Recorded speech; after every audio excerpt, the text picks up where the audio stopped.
নমস্কার বন্ধুরা, আশা করছি আপনারা সবাই ভালো আছেন আর আমরাও খুব ভালো আছি। আজ জগদ্ধাত্রী পূজার বিশেষ তিথিতে আমাদের তারাপীঠে তারা মাকে জগদ্ধাত্রী রূপে যে বিশেষ পুজো করা হলো, তারই কিছু সুন্দর মুহূর্ত আপনাদের সামনে তুলে ধরছি এফটি ব্লগের মাধ্যমে। আশা রাখছি আপনাদের ভালো লাগবে।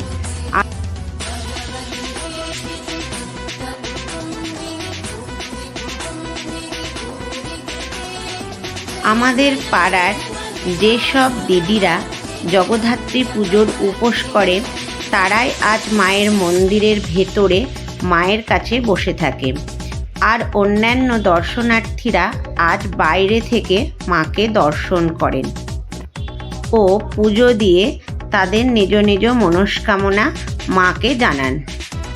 সন্ধেবেলায় প্রথমে মাকে জগদ্ধাত্রী রূপে পুজো করা হয়। তারপর মায়ের কাছে চিড়ে, মিষ্টি, ফল, লুচি, সুজি দিয়ে মাকে প্রথমে ভোগ নিবেদন করা হয়।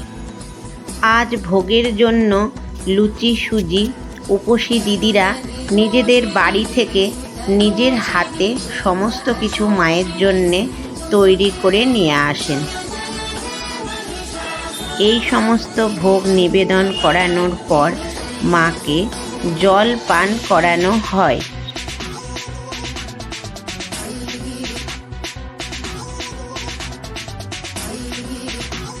আজ মায়ের ভোগের জন্যে 3টে পাঁঠা বলিদান দেওয়া হয়।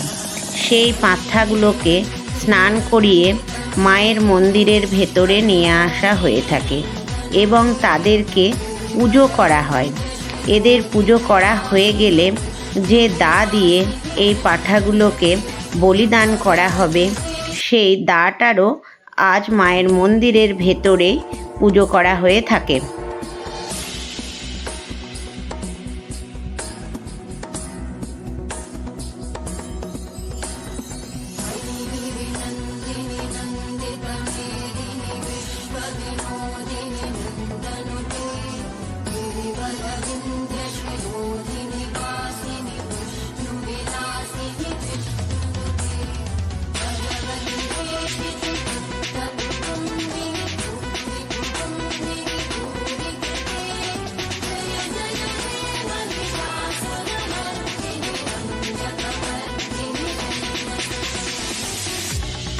বলিদান হয়ে যাওয়ার পর মায়ের মন্দিরের ভেতরে সেই বলি দেওয়া পাঁঠার মাথাগুলো এনে রাখা হয়।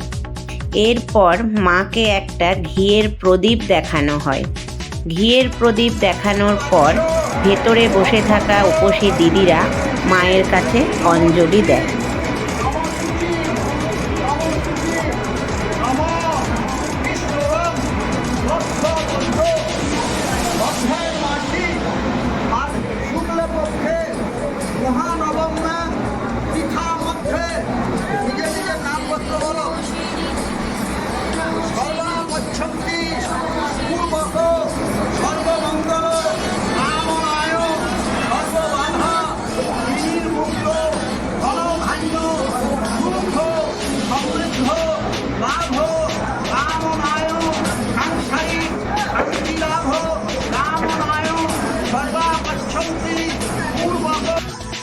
অঞ্জলি দেওয়া হয়ে গেলে মায়ের মন্দিরের সন্ধ্যা আরতি শুরু হয়।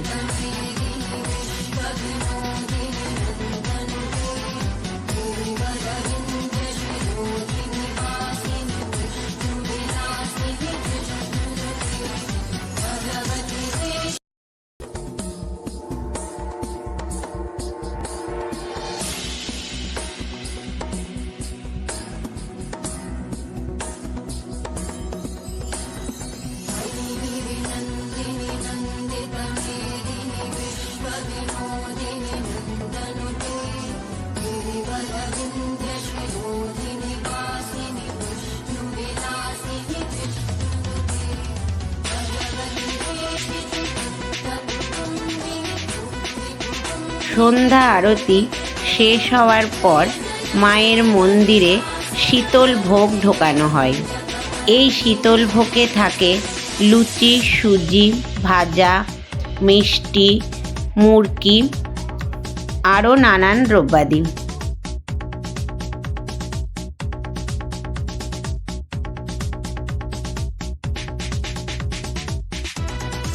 শীতল ভোগ দেওয়ার কিছুক্ষণ পরেই মাকে আবার আজ দ্বিতীয়বার অন্নভোগ দেওয়া হয়।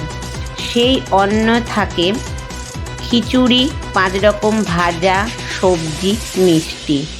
আজ আমাদের সেবায়িতদের বাড়িতে রাত্রে আমরা এই অন্নভোগই প্রত্যেকে খেয়ে থাকি। নমস্কার, প্রত্যেককে শুভরাত্রি।